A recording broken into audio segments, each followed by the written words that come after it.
오늘 우리에게 주시는 하나님의 말씀은 고린도전서 10장 1절에서 14절입니다. 고린도전서 10장 1절에서 14절입니다. 본문 말씀 중 1절부터 6절 그리고 11절 12절만 봉독합니다. 형제들아, 나는 너희가 알지 못하기를 원하지 아니하노니 우리 조상들이 다 구름 아래에 있고 바다 가운데로 지나며 모세에게 속하여 다 구름과 바다에서 세례를 받고 다 같은 신령한 음식을 먹으며 다 같은 신령한 음료를 마셨으니 이는 그들을 따르는 신령한 반석으로부터 마셨음에 그 반석은 곧 그리스도시라. 그러나 그들의 다수를 하나님이 기뻐하지 아니하셨으므로 그들이 광야에서 멸망을 받았느니라. 이러한 일은 우리의 본보기가 되어 우리로 하여금 그들이 악을 즐겨한 것 같이 즐겨하는 자가 되지 않게 하려 함이니, 그들에게 일어난 이런 일은 본보기가 되고 또한 말세를 만난 우리를 깨우치기 위하여 기록되었느니라. 그런즉 선줄로 생각하는 자는 넘어질까 조심하라. 이는 살아계신 하나님의 말씀입니다. 아멘.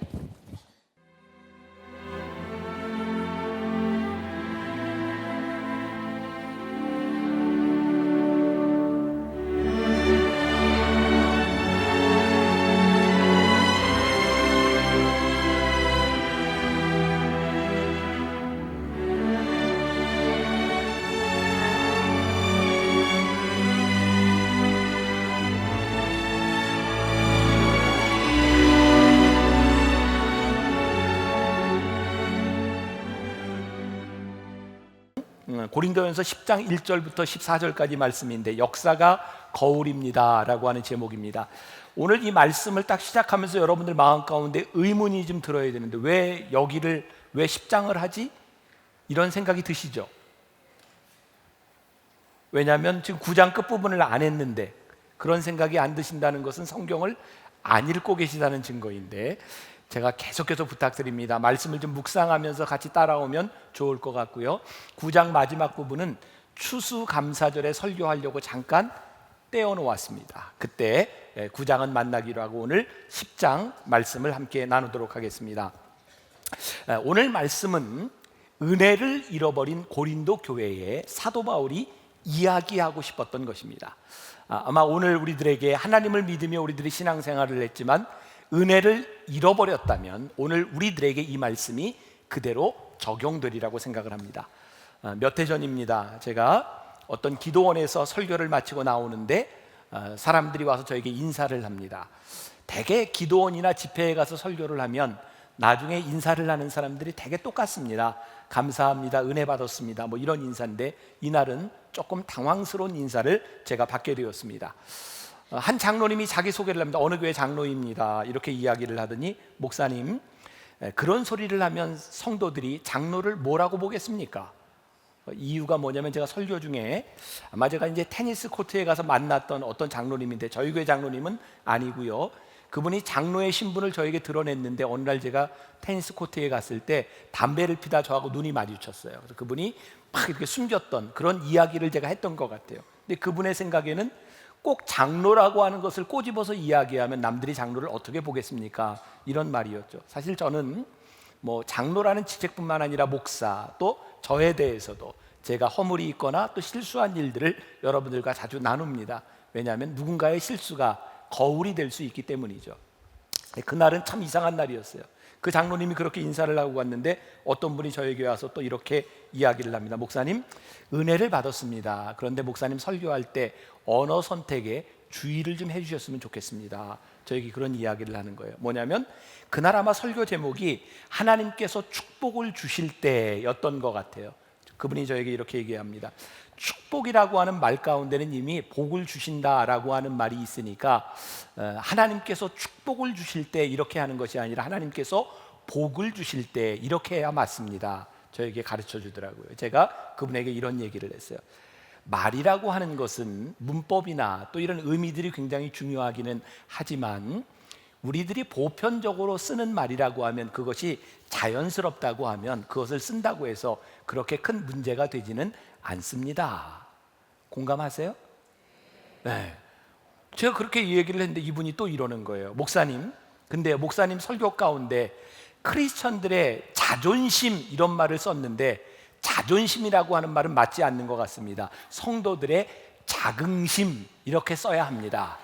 제가 얼마나 인상에 남았으면 여기 이렇게 확실히 기억을 하고 있겠어요. 제가 그 얘기를 들으면서 속으로 그랬어요. 짜장면이나 먹어라. 제가 그분을 보면서요, 아니 저렇게 말씀을 분석하며 저렇게 설교를 들을 때 얼마나 은혜가 됐을까. 적어도 기도원에 와서 말씀을 들을 정도의 사람이면 저 정도는 틀림없이 혼자 소화할 수 있는 신앙적인 그런 연륜이나 그런 지혜들이 있을 텐데 왜 그것이 그렇게 마음에 걸렸을까? 어떤 분들은 교회 와서 예배 드리는 동안 주보에서 처음부터 끝까지 오탈자를 다 잡아낸다 그러죠. 얼마나 예배가 힘들겠습니까? 하나님의 은혜로 모인 공동체 안에서 우리가 언제부터인가 누군가의 허물을 잡아내려고 하는 태도들, 어쩌면 자신에게 많이 손해가 되는 일일지 몰라요.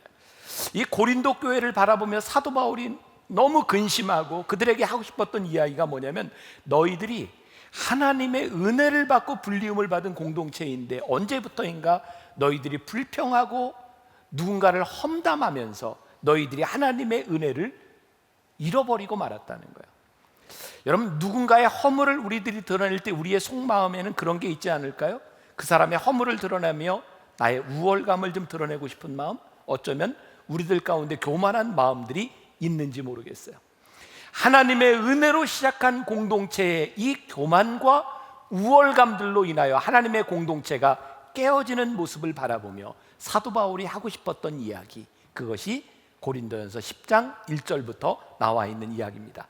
먼저 본문 1절부터 4절까지 보면 1절이 이렇게 시작하고 있습니다. 형제들아, 너희가 알지 못하기를 원하지 아니하노니. 왜 이렇게 말을 어렵게 했을까? 그냥 너희들이 꼭 알아야 된다 이러면 끝날 텐데, 그죠? 그 말입니다. 너희들 꼭 알아야 된다는 거예요. 무엇을 알아야 되는가? 그 다음에 나오는, 우리 조상들이 다 구름 아래 있고 바다 가운데로 지나며 모세에게 속하여 다 구름과 바다에서 세례를 받고 다 같은 신령한 음식을 먹으며 다 같은 신령한 음료를 마셨으니 이는 그들을 따르는 신령한 반석으로부터 마셨음에 그 반석은 곧 그리스도시라. 이스라엘의 이 공동체가 출애굽해서 이 광야로 나오게 되었을 때 그들은 한 신령한 음식을 먹으며 그리스도에게서부터 난 한 공동체다, 지금 이런 말입니다. 사도 바울은 오늘 이 교회론에 대해서 먼저 명확하게 이야기를 하고 싶었던 것 같아요. 너희들이 교회가 무엇인지를 알았으면 좋겠다. 그러면서 구약의 교회를 이렇게 비교하고 있는 거죠. 신약의 역사 가운데 최초의 순교자였던 스데반이 순교하기 전에 설교를 합니다. 그게 사도행전 7장에 나와 있는데, 스데반은 그 설교 중에서 우리 조상들이 광야 교회에 있을 때라고 말을 합니다. 아마 이 출애굽 공동체를 말하고 있는 거죠. 이들은 모두 모세에게 속함을 받아 인도함을 받았고 같은 구름과 바다 가운데서 세례를 받았다. 그 당시에는 세례라고 하는 것이 없었어요. 구별되었다라고 하는 그런 의미일 것입니다. 여러분, 우리가 교회 공동체로 불리움을 받았다라고 하는 말은 우리들이 세상과 구별되었다는 거죠. 그런데 중요한 것은 오늘 사도 바울이 교회에 대해서 이야기하는 거예요. 이스라엘 백성들이 교회 공동체로 광야 교회로 불리움을 받았을 때 그들의 힘으로 한 일이 없다는 거예요. 하나님의 명령을 따라 모세가 그들을 이끌어냄으로 인하여 그들 모두가 교회 공동체로 불리움을 받았어요. 여러분, 애굽에 있던 이스라엘 백성들은 애굽에서 400여 년을 살아갑니다.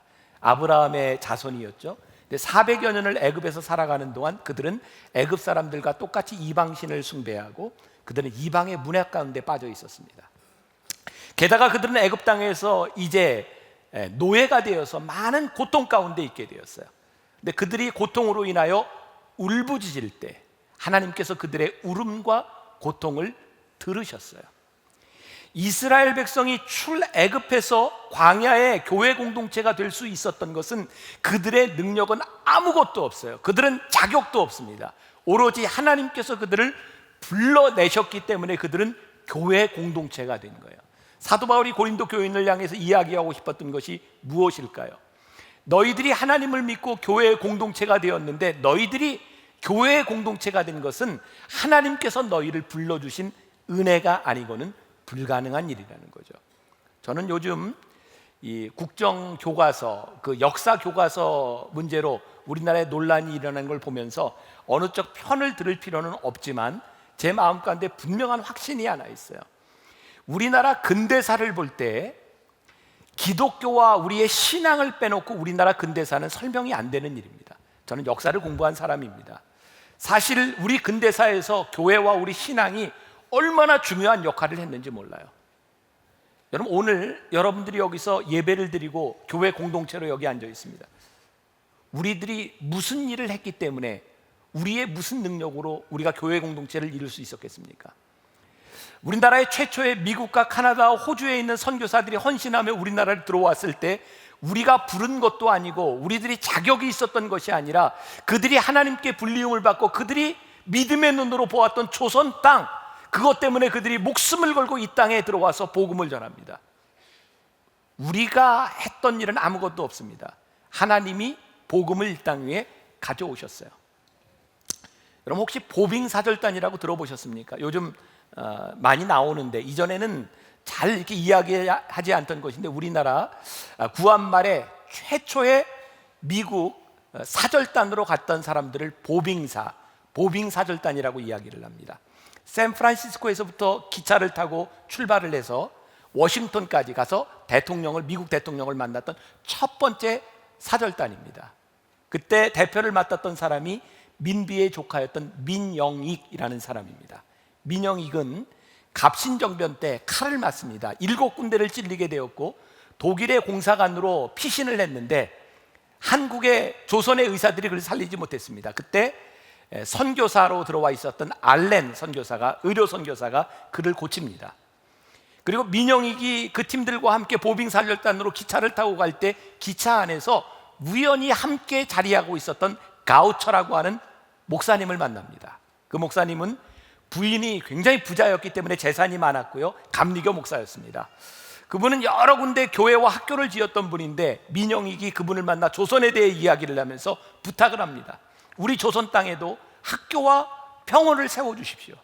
가우처가 그 사람의 이야기를 듣고 처음 조선에 대한 관심을 가지게 되었고, 일본에 있는 선교부에 조선의 복음을 전할 수 있는지 알아보라 라고 이야기하고, 그 다음 해에 우리나라 최초의 공식 선교사였던 언더우드와 아펜젤러가 우리나라 땅에 들어옵니다. 1885년. 그리고 그들로 인하여 이화, 배화, 연세, 세브란스 병원들과 학교들이 세워지기 시작합니다. 그들을 통하여 우리나라의 많은 기독인들이, 민족의 지도자들이 만들어지기 시작합니다. 놀랍지 않습니까?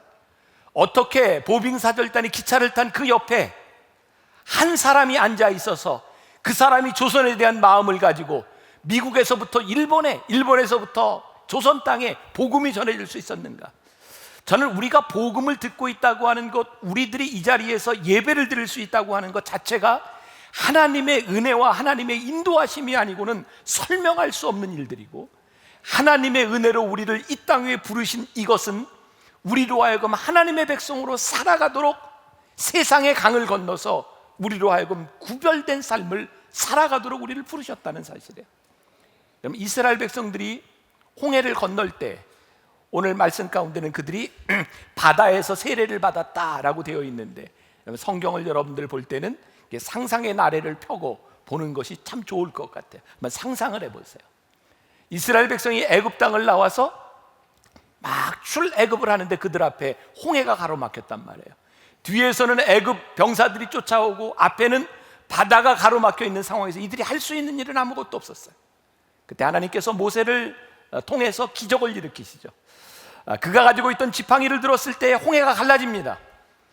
우리가 어떻게 갈라졌는지 몰라요. 성경에 자세히 묘사되어 있지 않아요. 우리가 아는 것은 십계라고 하는 영화를 통해서, 찰턴 헤스턴이 나왔던 그 영화 있죠. 그 영화를 통해서 우리들이 물이 막 이렇게 쫙 올라가서 벽이 생기는 장면을 우리들이 상상을 합니다. 모르겠어요. 어떤 장면인지 모르겠지만 분명한 것은 바다가 갈라졌다는 것이고, 바다가 갈라졌다는 이야기는 물이 벽처럼 솟았을 것이라는 이야기. 이스라엘 백성들이 그곳을 지나가면서 우리는 그냥 말씀으로 보지만 얼마나 두려웠겠습니까? 물기둥이 언제 다시 합쳐질지 모르는 상황 가운데서 그들이 그 강을 건너며 죽음을 경험하지 않았겠습니까? 내가 죽을 수도 있겠다. 그들이 그 바다를 건너고 났을 때 뒤에서부터 바다가 다시 합쳐지는 모습을 바라보면서 그들이 무엇을 생각했을까요? 이제 살았다. 죽음을 경험하고 삶을 경험하는 이 가운데서 하나님이 우리를 인도해 내셨다고 하는 것이 그들에게 얼마나 감격스러운 일이었겠습니까? 아마 이런 상징적인 의미가 있었을 것 같아요. 그 바다를 건너며 너희들이 애굽에서 살았던 종되었던 생각들과 우상을 숭배했던 모든 것을 묻어버려라. 하나님께서 그들 새로운 공동체로 부르신 거예요. 고린도 교회를 그렇게 부르셨어요. 우리를 그렇게 부르셨어요. 그런데 어떤 일이 일어났는가? 출애굽했던 이스라엘 백성들은 광야 가운데서 하나님의 은혜를 잃어버리고 수없이 많은 죄와 하나님을 배신하며 하나님께 원망합니다. 마치 고린도에 있는 교인들이 하나님께 불리움을 받았으나 그들 교회 안에서 수없는 불평과 불만이 가득했던 것처럼 오늘 우리들이 하나님 앞에 불리움을 받았음에도 불구하고 우리들 가운데 원망과 불평과 넘어짐과 죄가 있는 것처럼, 그래서 오늘 말씀은 우리들에게 이야기합니다. 하나님은 모두를 인도해 내셨지만 다수를 기뻐하지 않으신다. 두려운 말입니다. 하나님이 우리를 공동체로 부르셨는데, 하나님의 백성으로 부르셨는데 우리 모두가 다수가 하나님을 기쁘시게 하지는 못한다는 말입니다. 이스라엘의 역사를 통해서 사도 바울이 고린도 교인들에게 그들의 역사를 바라보며 너희들이 거울로 삼았으면 좋겠다, 이렇게 말합니다. 거울. 제가 지난해 여러분들에게 누가 왕인가라고 하는 시리즈로 왕들에 대한 이야기를 설교했습니다. 기억하시나요? 예, 사울왕부터 이렇게 쭉 이렇게 설교를 했는데 벌써 다 잊어버리셨죠? 그래서 잊어버리지 않도록 여러분들이 기억할 수 있도록 책을 하나 냈어요. 누가 왕인가? 제 책이지만 너무너무 좋아요. 여러분들이 꼭 보셔야 될 책입니다. 저는 이 책을 왜 제가 여러분들에게 이야기를 하냐면, 저는 왕 이야기를 하면서, 제가 설교를 준비하면서 왜 도대체 이런 이야기들이 성경에 나와 있을까? 마치 우리나라의 조선왕조실록처럼 왕들의 이야기, 그 다툼의 이야기, 죄의 이야기들이 너무나 적나라하게 나와 있는 거예요. 이 성경에 왜 굳이 이런 이야기들이 이렇게 나와 있을까?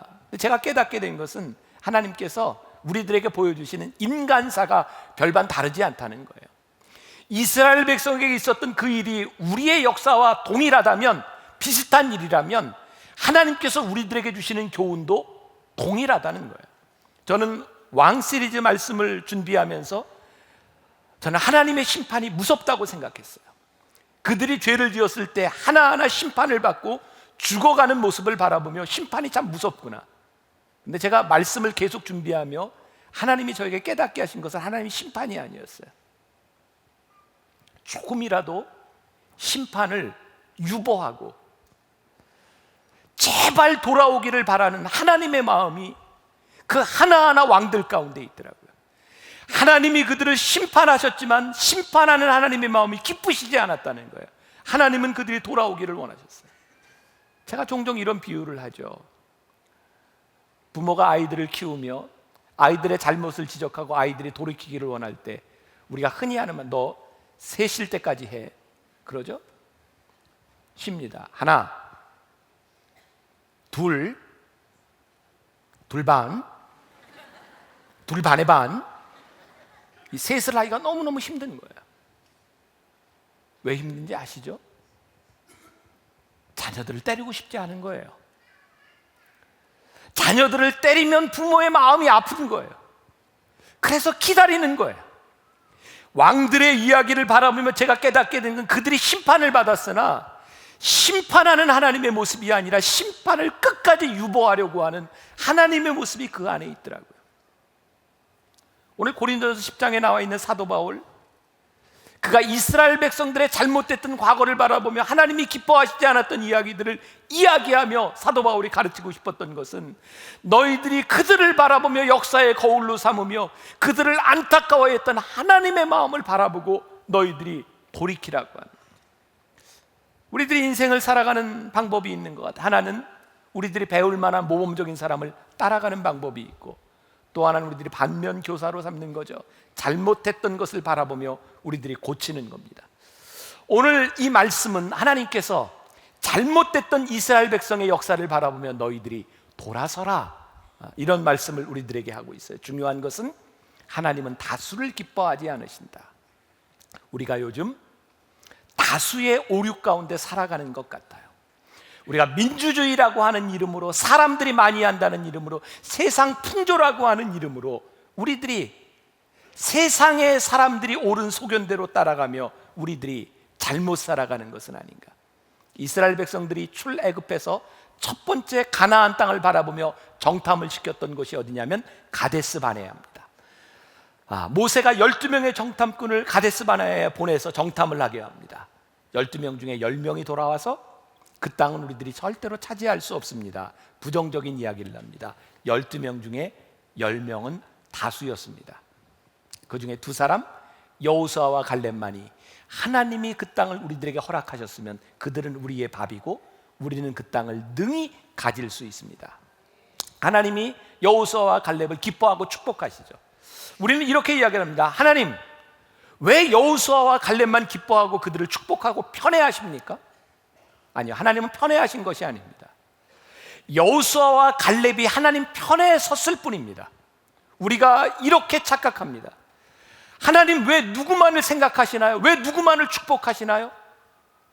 하나님은 우리들이 하나님 편에 서서 하나님이 기뻐하시는 사람이 되기를 원하신다. 그러면 하나님이 기뻐하시지 않은 사람들은 어떤 사람이었는가?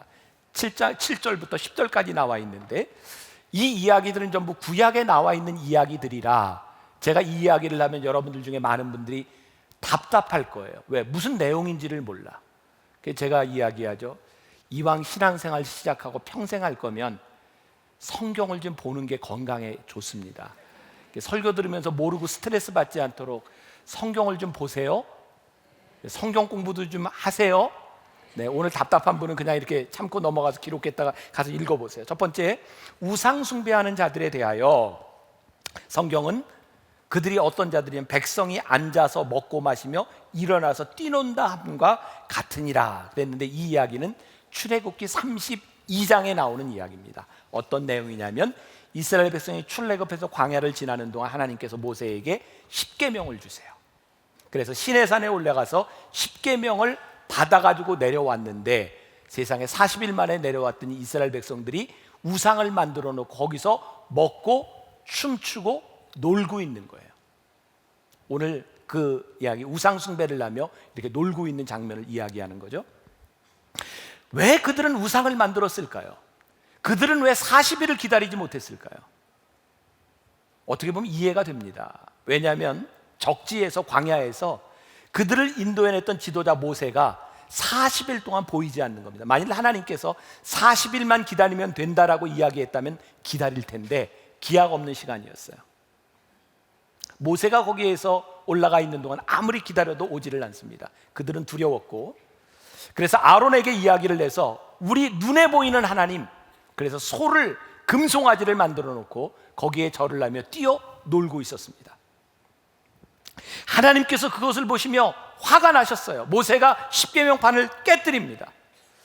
우리들은 왜 기다리지 못할까요? 이유는 간단합니다. 하나님의 시간을 기다리기보다는 우리가 정한 날까지 그 일이 되지 않으면 우리는 불안합니다. 우리는 하나님을 예배한다고 하면서도 하나님을 예배하는 것이 아니라 우리의 욕망을 예배할 때가 많이 있습니다. 그래서 우리의 욕망이 채워지지 않으면, 우리의 욕망이 이루어지지 않으면 우리는 우상을 숭배하게 됩니다. 그 욕망이 우상이 돼요. 우리가 예배를 드릴 때 이런 표현을 씁니다. 하나님의 임재 앞에 무릎을 꿇고 잠잠히 나아가. 이게 무슨 의미일까요? 우리가 예배한다고 하는 것은 내가 하고 싶은 이야기와 내 뜻과 내 욕망이 아니라 하나님의 임재 앞에 우리들이 무릎을 꿇고 하나님의 인도하심을 보기 시작할 때 우리들이 하나님을 하나님으로 믿고 살아갈 수 있는데, 우리는 우리의 욕망 앞에서 하나님의 임재 앞에 있으려고 하지 않습니다. 제가 오늘 어머니 기도실에서 기도하다 제가 이 부분을 이렇게 정의를 해보았어요. 하나님을 따라 살아가려는 신앙적 갈망이 사라지면 우리는 우상 숭배를 하게 된다. 신앙적 갈망이 무엇입니까? 하나님을 끝까지 붙들고 하나님을 끝까지 의지하는 신앙적 갈망이 사라지는 순간 우리는 기다리지 못합니다. 우리의 욕망이 우리의 우상이 됩니다. 오늘 여러분들에게 그런 도전을 드리고 싶어요. 여러분들을 힘들게 하고 조급하게 하는 것, 하나님을 향한 여러분들의 신앙적 갈망이 사라졌기 때문에 여러분들에게 찾아오는 조급함은 아닌가. 오늘 8절에 보면 또 음행하는 자들에 대해서 이야기를 하고 있는데, 이 이야기는 민수기 25장에 나오는 이야기입니다. 이스라엘 백성들이 시딤이라고 하는 곳에 진을 치고 있을 때 모압 여인들과 음행을 합니다. 하나님께서 진노하셨고 거기에 전염병이 돌게 됐고 2만 3천 명이 죽습니다. 여러분, 하나님께서 가장 미워하시는 것 중에 하나가 음행입니다. 우리가 고린도전서 말씀을 우리들이 보면서 깨닫게 된 것이 있죠. 우리들에게 성욕이 있는 것은 죄가 아닙니다. 그러나 성욕을 다스리지 못하는 것이 죄고, 우리들이 사랑이 없는 성행위, 비인격화된 성행위들은 음행이라고 성경이 우리들에게 이야기하고 있습니다. 여러분, 참 두려운 이야기입니다.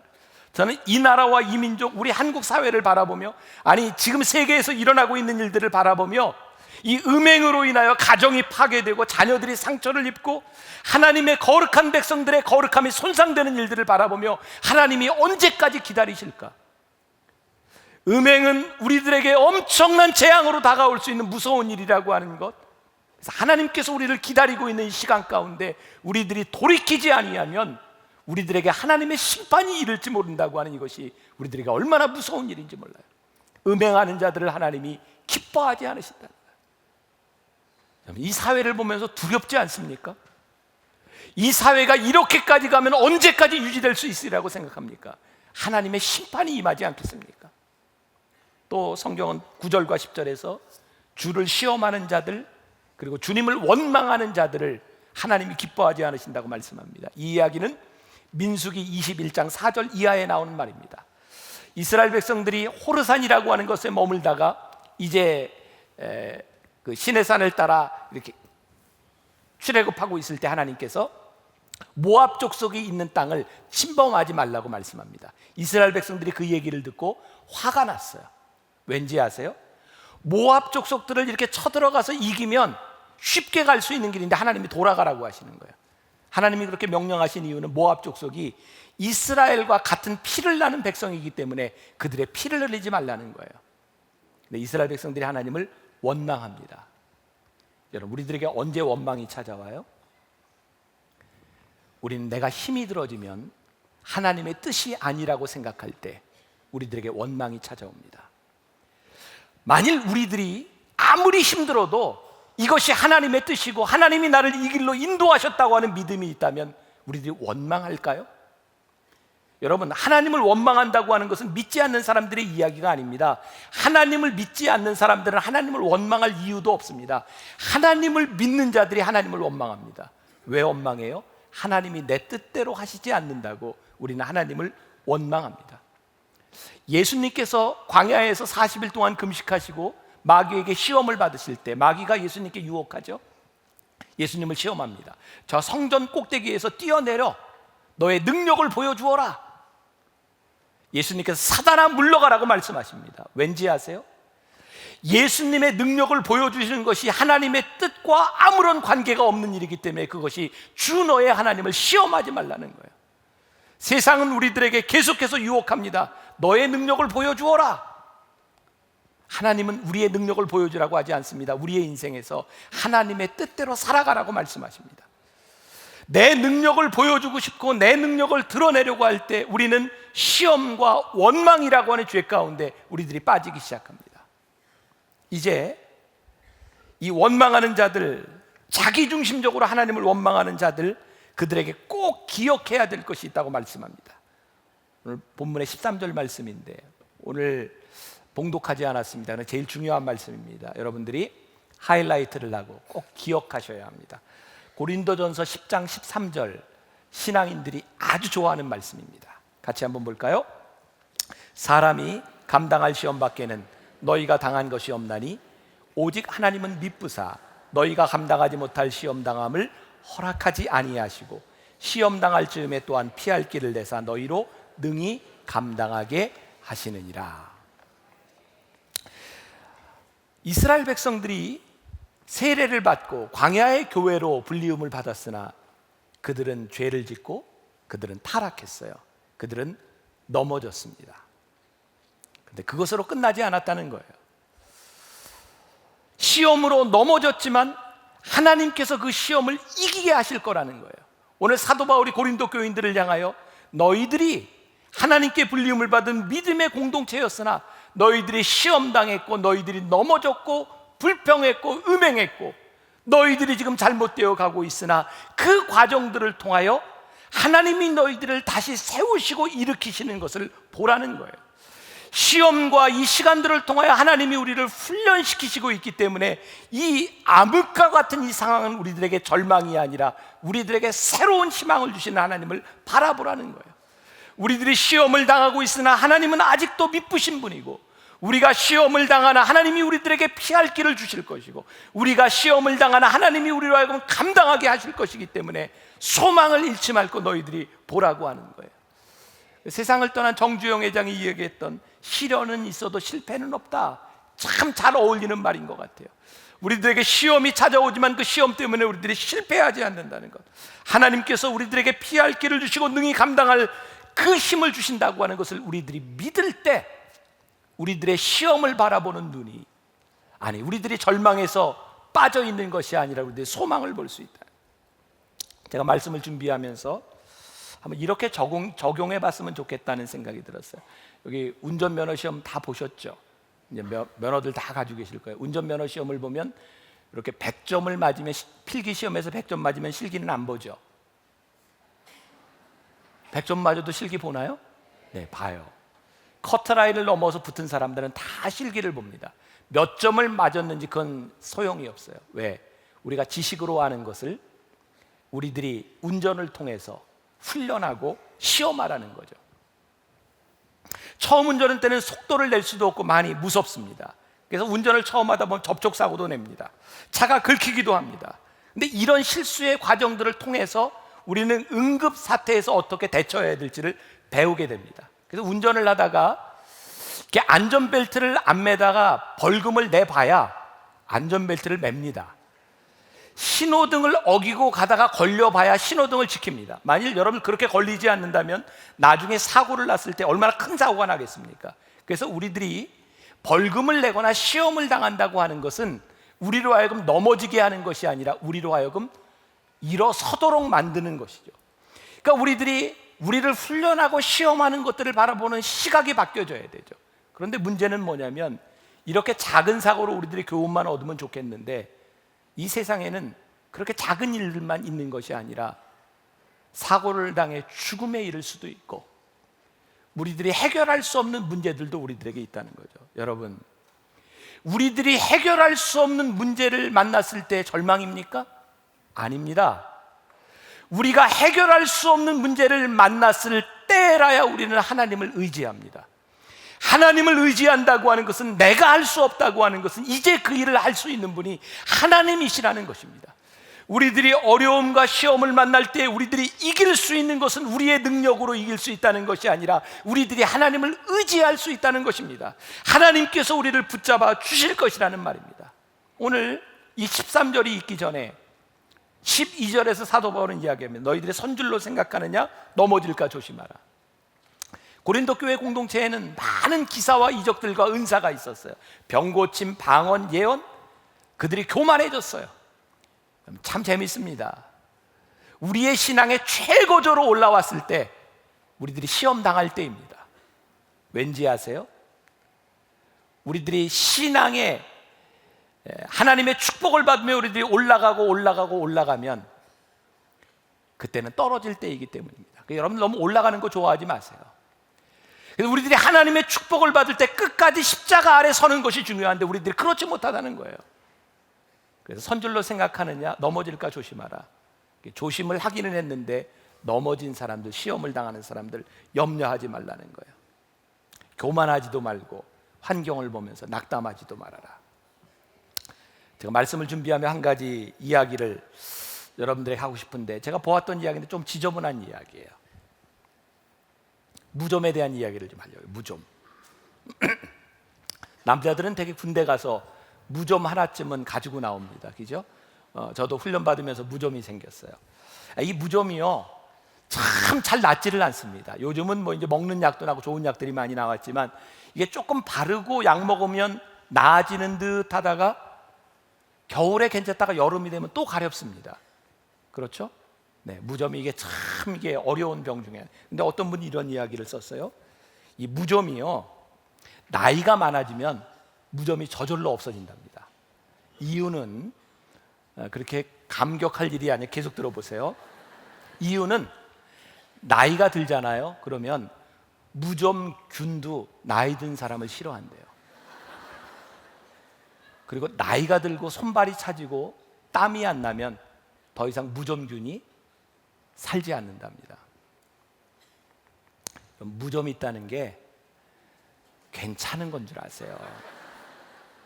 저 굉장히 중요한 교훈을 넣습니다. 그래, 우리들에게 아무런 시험이 없다는 이야기는 우리가 가치 없는 존재, 혹은 우리들의 생명을 잃은 존재일지 몰라요. 우리들이 누군가에게 시험을 당하고 있고 우리들이 어려움을 당하고 있다면 아직 우리가 살아있는 증거입니다. 우리가 넘어졌다면 우리들이 일어설 수 있다는 증거입니다. 넘어짐과 시험이 우리들에게 끝이 아닙니다. 만일 우리들의 영혼이 죽어 있다면 사단이 우리를 건들지 않을 것입니다. 사단이 우리를 건들고 우리로 하여금 힘들게 한다면 아직은 우리가 하나님의 자녀라고 하는 증거입니다. 그래서 이해가 되는 거예요. 너희가 시험과 환난을 당하여 잠시 근심하지 않을 수 없으나 우리가 기뻐하고 즐거워할 수 있는 것, 그것은 우리가 하나님의 자녀이기 때문입니다. 하나님은 우리가 시험 가운데 넘어지거나 우리들이 시험 가운데 거꾸러지는 존재가 되기를 원하시는 분이 아니라 시험 당할 즈음에 우리들에게 피할 길을 내시고 우리들에게 감당할 시험을 주시는 것은 우리의 능력이 아니라 하나님의 능력을 의지할 수 있음이기 때문에 오늘 여러분들이 살아있다는 증거입니다. 사랑하는 여러분, 오늘 우리의 시험 가운데서 우리를 붙잡아 주시고 우리와 함께 하시는 하나님을 바라보며 원망하지 마세요. 우리를 향한 하나님의 뜻이 여러분들에게 고백되어지고 하나님의 뜻이 우리 가운데 들어왔을 때에 더 이상 우상 숭배와 음행으로 인하여 넘어지는 자들이 되지 아니하도록 지금도 우리를 기다리시는 하나님 앞에 우리들이 나아갈 수 있기를, 우리의 시험이 주께 있음을 고백할 수 있기를 간절히 소원합니다. 우리 같이 찬양합시다. 세상의 유혹 시험이 내게 몰려올 때에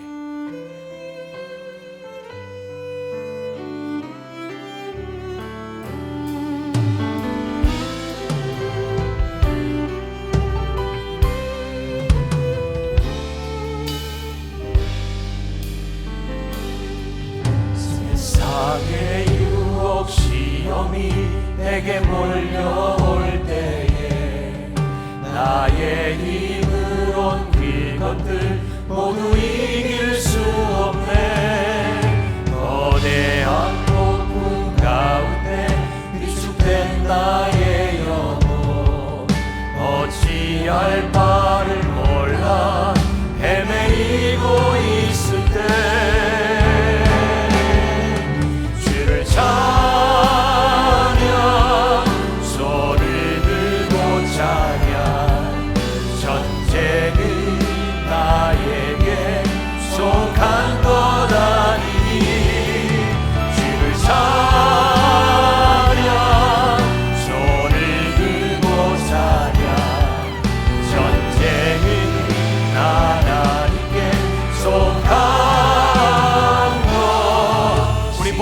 찬양하겠습니다.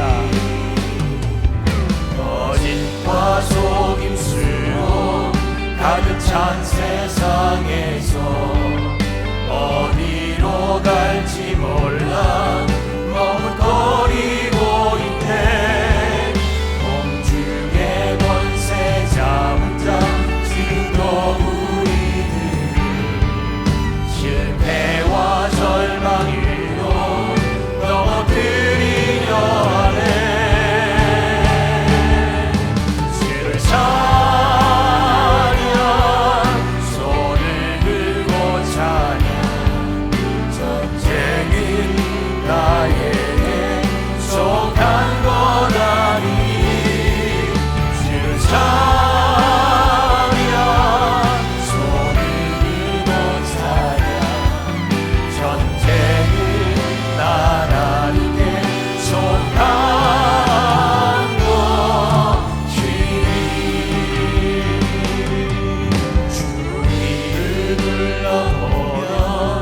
아무도 없는데 믿음의 눈을 들면 보이는 분 계시네.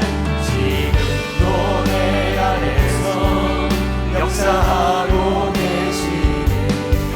사망과 어둠의 권세 물리치신 예수님, 주를 찬양, 손을 들고 찬양. 전쟁은 나에게 속한 것 아니니 주를 찬양, 손을 들고 찬양. 전쟁은 하나님께 속한 것. 주위를 둘러보면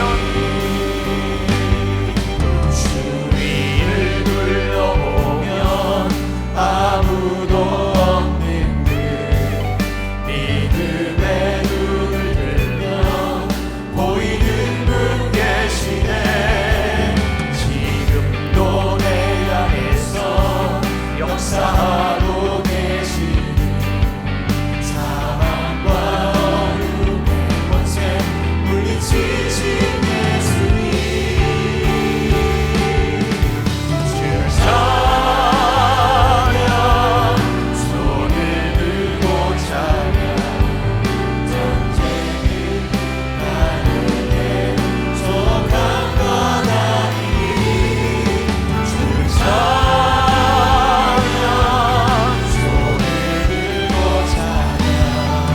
전쟁은 하나님께 속한